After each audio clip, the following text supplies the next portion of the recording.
दोस्तों, कैसे हैं आप सब। उम्मीद है कि आप सब अच्छे होंगे। आज हम बात करेंगे कि बैसाख के महीने में मिट्टी के बर्तन से अगर जल शिव जी को चढ़ाया जाए वो कितना पवित्र माना जाता है, कितना शुभ होता है और हमें क्या फल देते हैं हमारे जीवन में। आइए जानते हैं। आप सबको पता है कि इस समय पावन माह बैसाख का महीना चल रहा है। ये माह सबसे पवित्र माह माना गया है। इसमें आप जितना हो सके पूजा पाठ करिए, दान पुण्य करिए, या जितनी जिसकी भक्ति हो, जितनी आराधना कीजिए, वो सब हमारे लिए ही अच्छे होते हैं। हमारे पुण्य, हमको पुण्य मिलते हैं, हमारे जितने भी दुख है सारे कटते हैं, जितने भी कष्ट हमारे जीवन में है सब भगवान की कृपा से ही घटते जाते। तो आइए हम जानते हैं मिट्टी के बर्तन में पानी रख कर कैसे प्रयोग करना। इस समय तो आप लोग सबने सुना होगा प्रदीप मिश्रा के मुखारबिंद द्वारा कि मिट्टी के बर्तन में पानी रख कर कैसे शिव जी को जल चढ़ाया जाए, जिससे कि आने वाले जीवन में हमारी खुशियाँ बनी रहे। और चाहे जिसकी आकस्मिक मौत हुई या फिर जिसको और जीने की इच्छा होती है, उस जल को चढ़ाने से हमारे पितृ भी कितने प्रसन्न होते हैं। जिसकी अभी जीने की इच्छा होती है, कुछ कारणवश वो बीमारी की वजह से नहीं जी पाते हैं, उनकी इच्छाओं को कैसे मिट्टी के बर्तन के द्वारा उनकी प्राणों को मुक्ति मिल जाए, तो वही बताए हैं प्रदीप मिश्रा के मुखारबिंद के द्वारा कि कैसे हमको मिट्टी के बर्तन का ऐसे उपाय करना है। सबसे पहले कि आप बैसाख महीने में ये जो उपाय है किस दिन करना है वो भी हम बताएंगे। उसके लिए आपको पहले क्या क्या पहले तैयारी करनी है तो जान लीजिए। अगर आपके घर में मिट्टी के कोई भी बर्तन हो, जैसे कि मेरे पास दिया है, मैंने आपको समझाने के लिए वीडियो बनाया है। जैसे अगर आपके पास मिट्टी का दिया हो, या फिर जैसे बड़ा दिया हो, या फिर आपके पास जैसे ये छोटा दिया हो, इसमें कोई भी नए बर्तन की ज़रूरत नहीं है कि आप मिट्टी के आपके पास नए बर्तन ही होंगे तभी आप इसमें पानी रख सकते हैं, ऐसा नहीं है। आपके पास कुल्हड़ हो, जैसे ये हम लोग जो चाय पीते हैं वो भी कुल्हड़ है, मिट्टी का घड़ा हो, छोटा हो बड़ा हो जैसा हो कोई भी नहीं। तो इसके लिए पहले आप क्या करेंगे कि आपको ये काम कब करना है, संडे के दिन, क्योंकि ये जो हमको जल चढ़ाना है वो किस दिन चढ़ाना है, मंडे के दिन। तो आप क्या करिए, जैसे कि ये आपने जल भर लिया, ऐसे जल भर लीजिए। फिर इस बर्तन को आपको ढक के संडे के दिन जैसे आपने रात में रख लिया, पूरी रात ये बर्तन आपने ये ढक के रखना है। ठीक, ये पूरा आपको बर्तन ढक के रखना है, इसमें कुछ ना पड़े, और साफ़ सुथरा पानी आपको लेके रखना है। फिर क्या करना है, नेक्स्ट डे आपको जैसे कि हुआ, आप प्रदीप मिश्रा बताइए, तो आप पीतल के बर्तन का यूज़ कर सकते हैं या फिर तांबे का बर्तन का।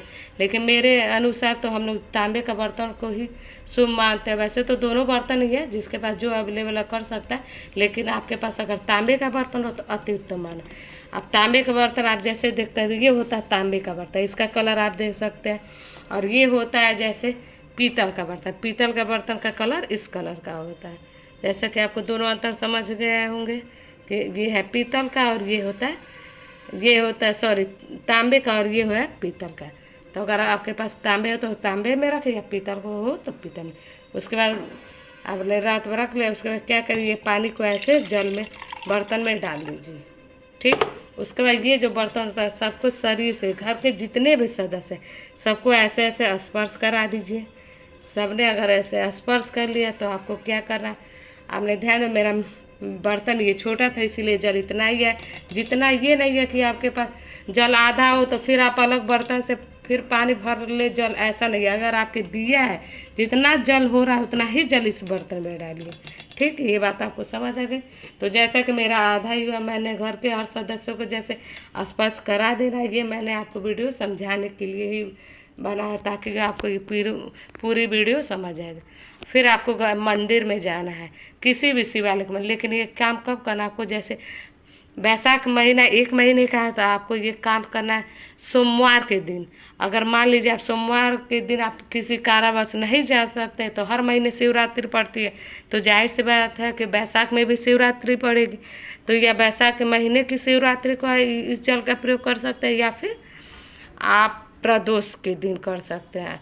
ये मतलब तीनों दिन करना बहुत ही उत्तम माना गया है। उसके बाद हमने सामने स्पर्श कर ले। फिर आप चढ़ाते समय आपको किस प्रभु का नाम लें, कुंदकेश्वर महाराज कहा जाता है। कुंदकेश्वर हमारे जितने भी दुख है, बीमारी है, कोई भी अपनी कामना रख के आप इसको जल चढ़ाने से हमारी मनोकामनाएं पूर्ति, हमारी हर तरह की बीमारी दूर होती है। कभी भी आपको जीवन में पीछे मुड़ के नहीं देखना, पीछे मुड़ के नहीं देखना का मतलब आप हमेशा आगे ही बढ़ते जाएंगे, आपके दुख कष्ट मिटते जाएंगे। चढ़ा दिया होगा भोलेनाथ को, आपको प्रणाम करके आपको बोलना है कुंदकेश्वर महाराज जी का नाम लेकर श्री शिवाय नमस्तुभ्यम, ये बोलना है। उम्मीद है आपको ये वीडियो समझ गई होगी कि कैसे आपको मिट्टी के जो बर्तन है उसको शिव जी को कैसे जल चढ़ाना है। आशा है कि आपको ये वीडियो समझ आई होगी।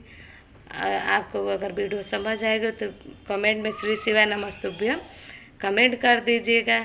मिलते हैं कि नए वीडियो के साथ। अगर आपको किसी भी तरह का इस वीडियो में अगर डाउट हो तो प्लीज़ आप कमेंट करके हमें बताइएगा, हम कोशिश करेंगे आपको और अच्छे से समझाने के लिए।